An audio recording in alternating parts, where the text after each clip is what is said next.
Damos gracias al Señor por esta nueva oportunidad que siempre Él nos está concediendo.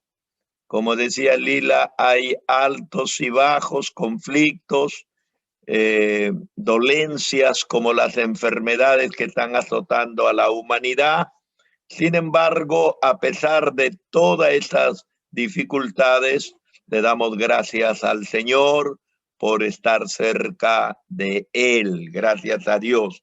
Vamos a tomar la palabra del Señor en el capítulo de Mateo 23 y esta vez casi ya vamos terminando. Así un capítulo un poco largo que hemos tratado de analizar el comportamiento del mundo fariseo porque eso nos compete a nosotros.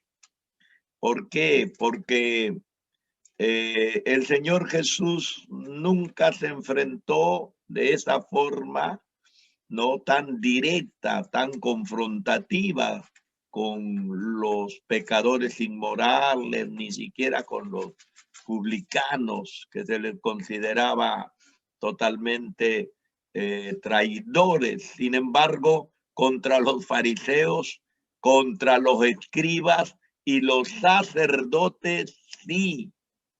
Eso nos hace pensar que el mayor problema que el Señor tuvo fue con su propio pueblo y con la gente religiosa. Y yo creo que ese mismo problema puede presentarse también en nuestra vida cotidiana, en el mundo espiritual en el que vivimos. Bien, vamos a dar entonces lectura a la palabra del 29 hasta el 36. Dice la Biblia: ay de vosotros, escribas y fariseos hipócritas, porque edificáis los sepulcros de los profetas y adornáis los monumentos de los justos. Y decid: si hubiésemos vivido en los días de nuestros padres, no hubiéramos sido sus cómplices en la sangre de los profetas. Así que dais testimonio contra vosotros mismos de que sois hijos de aquellos que mataron a los profetas. Vosotros también llenad la medida de vuestros padres. Serpientes, generación de víboras, ¿cómo escaparéis de la condenación del infierno? Por tanto, aquí os envío profetas y sabios y escribas, y de ellos a unos mataréis y crucificaréis, y a otros azotaréis en vuestras sinagogas, perseguiréis de ciudad en ciudad, para que venga sobre vosotros toda la sangre justa que se ha derramado sobre la tierra, desde la sangre de Abel el justo hasta la sangre de Zacarías, hijo de Berequías, a quien matasteis entre el templo y el altar. De cierto os digo que todo esto vendrá sobre esta generación. Vuelvo a repetir: jamás el Señor se enfrentó de esta manera con los pecadores inmorales, jamás se enfrentó y los trató así. Pero cuando se enfrentó con los fariseos, incluyendo a los escribas y a los sacerdotes, lo hizo de esta manera tan confrontativa, tan dura, precisamente por la actitud. Razón tenía el salmista David cuando decía: al corazón contrito y humillado no despreciarás tú, oh Dios. Y puede ser la persona, el pecador o la pecadora más recalcitrante, y sin embargo, si viene un estado de humillación y arrepentimiento, Dios lo recibirá con los brazos abiertos. Gracias al Señor. Yo tengo un pensamiento que en esta tarde se llama instinto asesino de los fariseos. la situación ha ido como empeorando más, desde una aparente hipocresía hasta ese espíritu e instinto asesino en sus corazones. Qué dura la situación, la condición de estos personajes.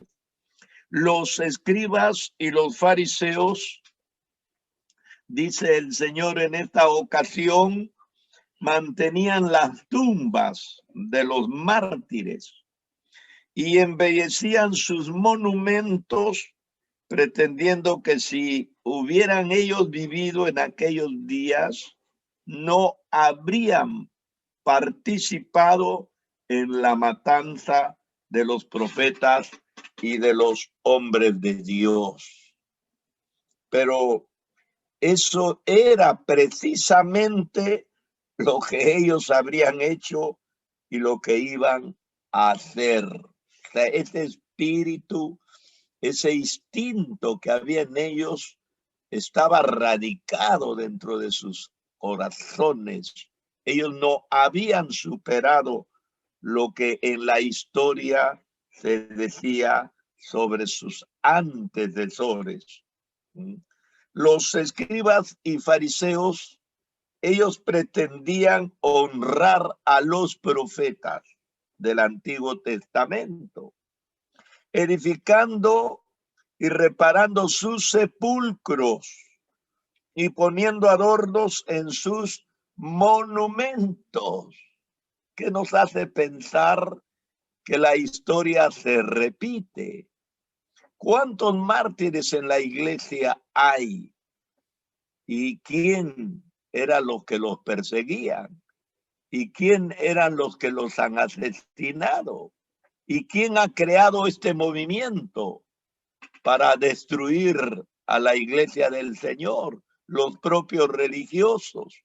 Y de toda esa gama de acciones malas, ellos han hecho su propia religión. Tienen su santería a quienes le rinden loor, porque ya están muertos, pero cuando estaban vivos no lo habrían siquiera escuchado. Así que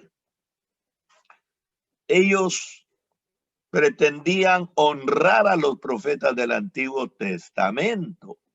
Y en sus discursos, cuando ellos hablaban, declaraban que ellos habrían sido incapaces de ser cómplices de sus antecesores en la muerte de los profetas.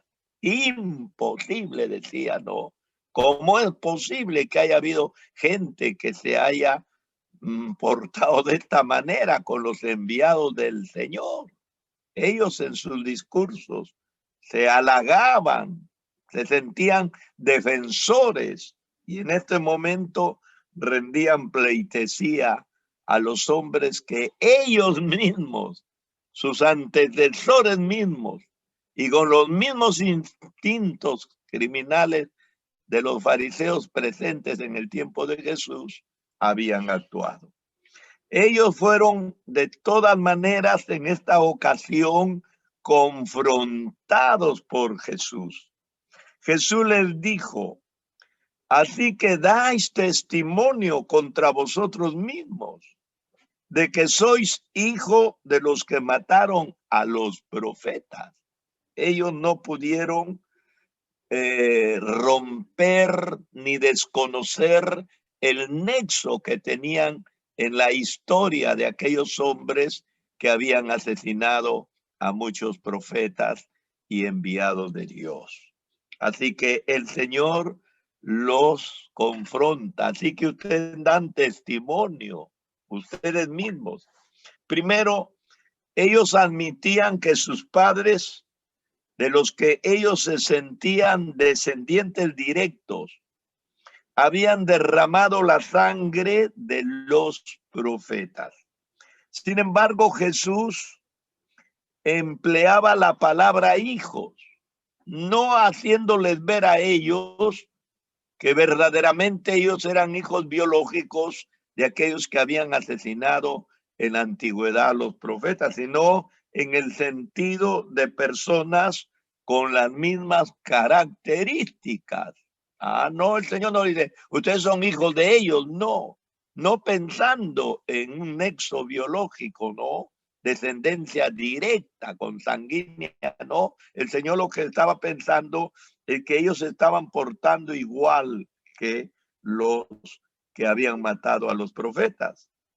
Pues Jesús sabía que tanto que los fariseos estaban adornando los sepulcros de los profetas, estaban también planeando su muerte. Estaban rindiendo pleitesía a los profetas de la antigüedad, pero también en el presente estaban planeando la muerte de Jesús. El mismo instinto no había cambiado para nada. Segundo, al mostrar tal respeto para con los profetas muertos, estaban ellos como quien decía, los únicos profetas que nos gustan, a quien recordamos bien y respetamos, son los profetas muertos. Esto, ¿qué nos hace pensar? Tenemos al mundo religioso y yo he visto en algunos lugares que le rinden culto a Pablo, pero Pablo, a través de las cartas que él escribe, enjuicia, totalmente enjuicia a todos estos comportamientos heréticos de estos religiosos. Pero ellos le rinden pleitesía porque Pablo está muerto. Pero si Pablo estuviera vivo, yo estoy seguro que no se atreverían ni siquiera a nombrarlo para bien. Eso mismo hacen con el Señor. Lo pueden pasear, lo pueden poner sus velas, sus perfumes, sus guirnaldas, sus cuantiosos ramos de flores. Lo pueden adornar de la mejor manera, porque según ellos lo tienen al Señor atado totalmente en el silencio, no habla. Pero cuando oyen la palabra que el Señor predicó, cuando oyen el mensaje que Él dio, cuando oyen la doctrina que Él ha enseñado, ya no les gusta. Y prefieren haber ayornado el mensaje, cambiándolo totalmente, antes que escuchar el mensaje de quien ellos dicen adorar. Así eran los fariseos. Rendían pleitesía a los profetas porque ya estaban muertos, pero a los profetas que tenían, como en el caso de Juan el Bautista y ahora de Jesús y más tarde de los apóstoles, los van a perseguir. El Señor lo está diciendo en su profecía. Lo van a perseguir, los van a matar, los van a llevar al martirio, y eso es lo que hicieron. No nos olvidemos, y esto no quiere decir que como predicador esté tratando de asustar los ánimos de los cristianos contra algún movimiento religioso. No es así. Pero no nos olvidemos que la primera persecución a la iglesia primitiva no vino de los romanos, claro que no. La primera persecución a la iglesia primitiva vino precisamente del mundo religioso, de los judíos, representando en saduceos, fariseos, sacerdotes, escribas. Ellos querían exterminar a los predicadores que el Señor había llenado con su espíritu y los había enviado a predicar el mensaje del evangelio. Entonces, ellos aceptaban a los muertos, pero no a los vivos. Así que en este sentido también los fariseos eran dignos hijos de sus padres. Eso es lo que le está diciendo Jesús. Luego nuestro Señor Jesús añadió: vosotros también llenad la medida de vuestros padres. Los padres habían llenado la copa parcialmente al asesinar a los profetas.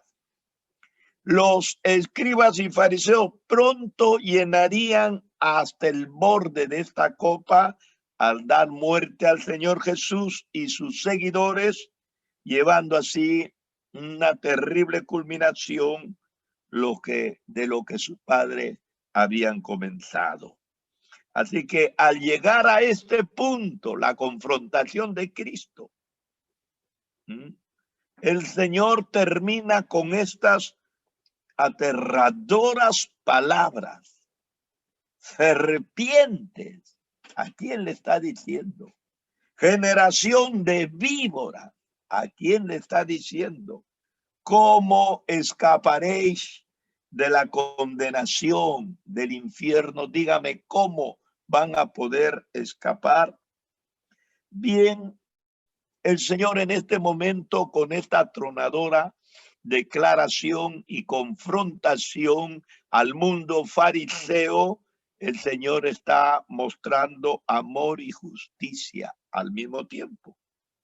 Pero nosotros nos preguntamos, ¿puede acaso el amor encarnado en Jesús pronunciar unas palabras tan fuertes? ¿Se imaginan usted al Señor con un látigo en la mano, trastornando las mesas de los cambistas, abriendo las jaulas y dejando que vayan los animalitos y amenazando ferozmente, lleno de ira, a los que él llama ladrones, que han convertido la casa de Dios en cueva de ladrones? Sí, se puede, porque el verdadero amor, como es el amor de Dios, el amor misericordioso, ha de ser también un amor recto, un amor justo y santo. Así que por el hecho de que uno practique la santidad, no va a tolerar el pecado. Por el contrario, la palabra del Señor lo dice. Si nosotros verdaderamente amamos las cosas santas, no podemos tolerar las cosas impías. Jesús, repitiendo las palabras de la antigüedad, dice que el celo de su casa lo consumía. Y estamos hablando de un celo santo, el celo de Dios. El concepto popular acerca de Jesús como predicador, que era tierno y amable. Sí, con las mujeres menospreciadas, con los niños impedidos, con las personas pobres que estaban marginadas y con toda clase de personas que estaban olvidadas. El Señor era muy tierno, muy amable y se acercaba, no le daba ni asco, no le daba ni temor tocar a los enfermos, ministrar oración a los leprosos, no temía a la contaminación. Así que la gente dice, ¿cómo es posible? Y nosotros decimos también, ¿cómo es posible? Y muchos han dicho, si Dios es Dios de amor, al final tiene que perdonar a todos. ¿Cómo es posible que un Dios de amor ha creado el infierno? ¿Cómo es posible que un Dios de amor va a juzgar a la gente y la va a condenar? Las personas, al verlo al Señor con esa ternura, con esa amabilidad que se acercaba a la gente, ellos creían que era incapaz de otra emoción del amor, y que no era bíblico tal vez pensar en un Cristo violento. Eso es lo que ellos pensaban. Sin embargo, el amor puede ser firme y el amor tiene que ser siempre justo. No puede ser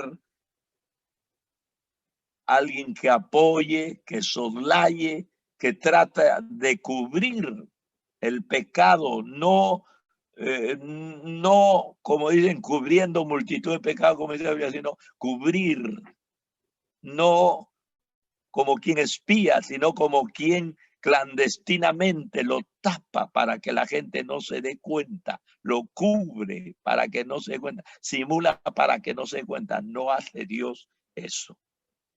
Es solemne recordar que estas palabras condenatorias fueron lanzados contra unos guías religiosos, no contra borrachos ni inmorales, sino contra los que llamaban guías espirituales del pueblo. El Señor hizo ver de una forma pública la culpabilidad de los fariseos.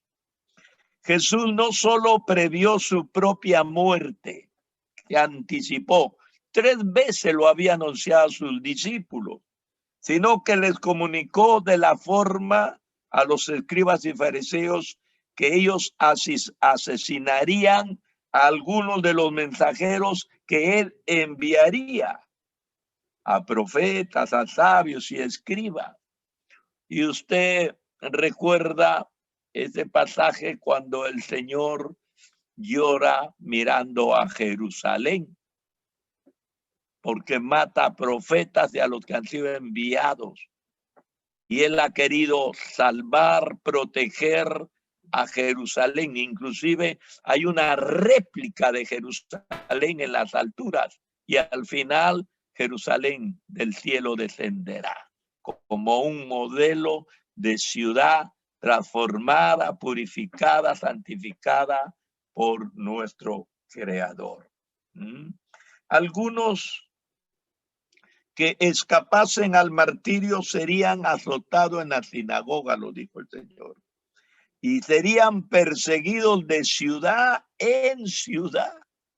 El caso del apóstol Pablo, ya no podía entrar abiertamente a Jerusalén, y en muchos lugares donde habían los fariseos y los saduceos lo esperaban para asesinarlo. Y por último terminó preso y llevado hasta Roma, donde se estableció casi prisionero, predicando con cierta libertad condicional, pero prisionero de Roma, y ahí terminó todo su ministerio. ¿Quién se opuso? ¿Quién quitó la velocidad de su ministerio para que no avanzara? No fue Roma. Roma le dio cierta libertad en la capital donde él fue llevado. Fueron precisamente los fariseos de Jerusalén. De esta forma, entonces los escribas y fariseos amontonarían sobre sí mismo la culpa acumulada de la historia del martirio. Sobre ellos vendría toda la sangre justa derramada sobre la tierra. Y la Biblia dice, desde Abel, pero a Abel lo mató su hermano Caín. Estoy leyendo que están trayendo a colación la muerte de Abel para poder poner un extremo donde se inicia el homicidio, y hasta Zacarías dice cuyo asesinato está registrado en el último libro de la disposición que tenían en aquel entonces la Biblia hebrea, ¿no? Y que este fue muerto en el altar precisamente. Así que la culpa de todo el pasado recaería sobre la generación o la raza a quien Jesús estaba dirigiendo la palabra. Como si todo el anterior derramamiento de sangre inocente combinase y culminase en la muerte del Salvador sin pecado. Así que no había terminado todavía la violencia, el instinto asesino de estos hombres. Se derramaría un torrente de castigo sobre la nación que odió sin causa a su Mesías y que lo clavó en una cruz para criminales. Ahí terminó el instinto asesino. Los fariseos no estaban bromeando de tener el avance del evangelio. Estaban dispuestos a exterminarlo. Estaban dispuestos a matar al líder y borrar todo vestigio de ese mensaje reivindicador, salvador que Cristo había traído. Eso es lo que estamos viendo con esta denuncia. Así que aquí tenemos una tragedia. La nación que Dios escogió en su amor se volvió contra él. Recuerdo ese pasaje en Peniel, cuando el controvertido Jacob, después de 20 años de ausentismo, regresa para estar en reconciliación con su hermano Esaú. Y en todos los preparativos de este encuentro reconciliador, él tiene su experiencia en Peniel, al otro lado del vado de Jaboc. Y ahí se enfrenta con el ángel y este controvertido patriarca pelea toda la noche, de tal manera que el ángel le decía, suéltame, porque ya amanece. Y él le decía, si tú no me bendices, yo no te suelto. Entonces el ángel, ya terminando su lucha, le dice, ¿cómo te llamas? Y él le dijo, me llamo Jacob, me llamo usurpador, soy ladrón, soy mentiroso, oportunista, eso es lo que soy. Bueno, pues le dijo, has peleado con Dios y con los hombres y has vencido. No será más tu nombre usurpador, sino Israel, príncipe de Dios. Y el Señor escogió a esta nación con mucho amor, lo escogió para que esta nación pueda verdaderamente ser su pueblo, ¿no? Pero este pueblo elegido por Dios de una forma tan extraordinaria se volvió contra él. Y sin embargo, todos sabemos que el día de dar cuenta a Dios tiene que llegar. Y Jesús les estaba diciendo que su tiempo había llegado.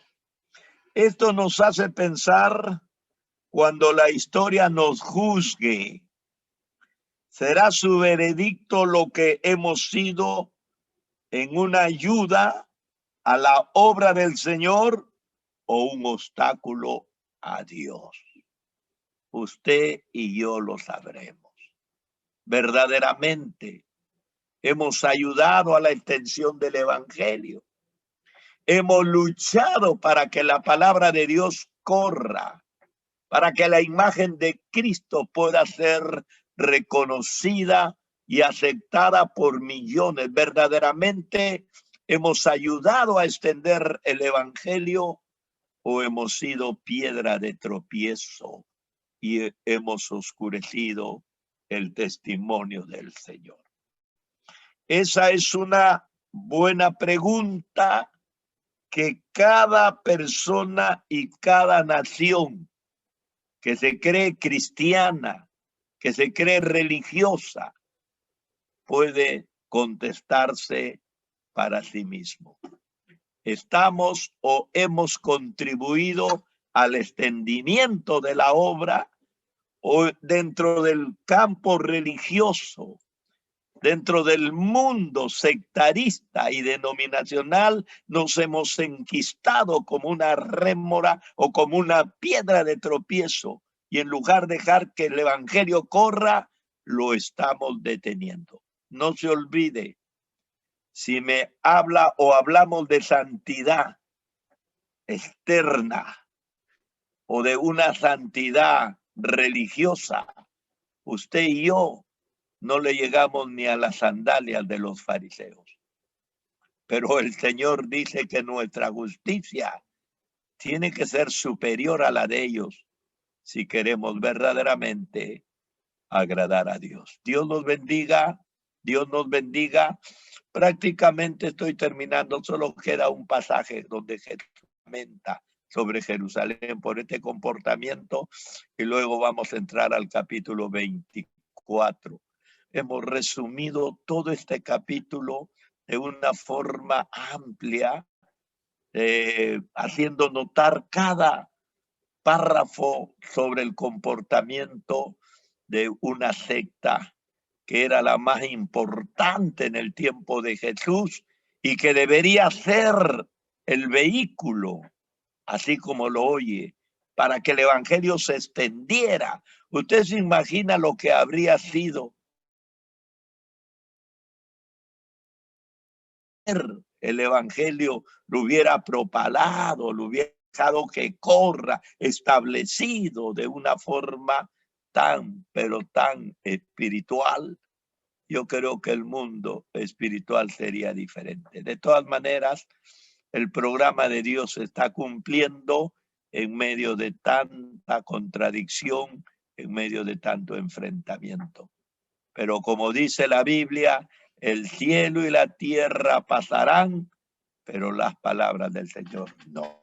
Dios nos bendiga. Seguimos meditando y tratando de corrernos de toda actitud que pueda asemejarse a la actitud de los fariseos, de los escribas y de los sacerdotes. Dios nos bendiga. Amén.